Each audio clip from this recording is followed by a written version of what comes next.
In today's video, I'm going to teach you how to add branding in DocuSign.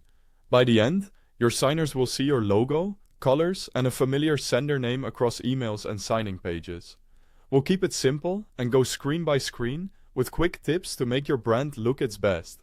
Open your browser, go to the official DocuSign website, and sign in with your account credentials. You'll need access to account level settings. In the top navigation, click Admin. This is the control center for settings that affect your entire account, including branding. In Admin, select Branding. This is where you manage logos, colors, and the appearance of emails DocuSign sends on your behalf. To build a new look, click Add Brand, or choose an existing brand to update.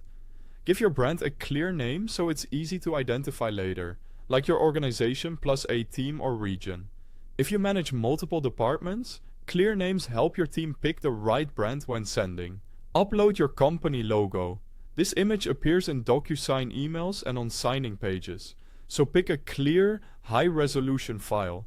A PNG with a transparent background often looks clean, but a sharp JPG works too.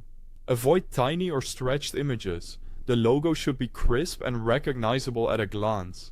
Set your primary and secondary brand colors. These apply to buttons, headers, and highlights, so use shades that match your brand guidelines. If you have exact hex codes, enter them for perfect consistency. Keep strong contrast between text and background for readability and accessibility. Preview the palette against light and dark areas to make sure buttons stand out without clashing.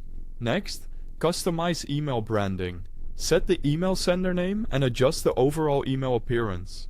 Keep the sender name recognizable so recipients instantly know it's from your organization. Use the preview to see how messages will look and fix any readability issues. By the way, the official DocuSign website link is at the top of the description so you can follow along. When everything looks right, save your changes. Then assign the brand to envelopes or templates as needed, so every document you send carries the same visual identity and delivers a consistent experience. That's how to add branding in DocuSign. If this helped, share it with your team and subscribe for more practical how-tos. Thanks for watching.